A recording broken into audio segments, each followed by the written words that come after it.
నరేంద్ర మోడీ యాక్టివిటీలో ఒక ప్యాటర్న్ ఉంటుంది from the beginning.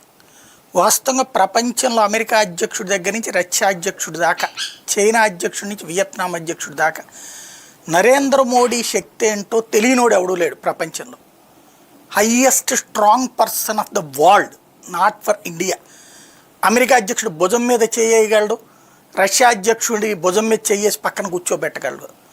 అలాంటి శక్తివంతమైన నాయకుడు భారతదేశ చరిత్రలో ఈ రోజు వరకు లేడు, ప్రపంచ చరిత్రలో కూడా లేరు. ఎందుకంటే ఇందిరాగాంధీ లాంటి వాళ్ళకి సంబంధించి కూడా దేశంలో హైలైట్ అయ్యారు తప్పించి అంతర్జాతీయ యవనిక మీదన ఆ స్థాయి సాధించలేకపోయారు.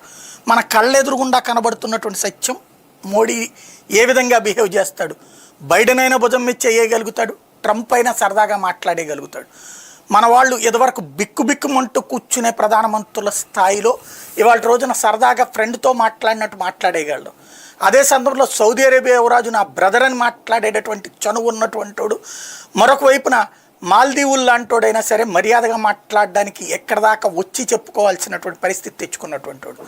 అలాంటి నరేంద్ర మోడీని కెలక్కూడదు, అది కూడా మతం పేరుతో కెలక్కూడదు, అది కూడా భారతదేశంలోకి ఉగ్రవాదాన్ని పంపించి కెలక్కూడదు.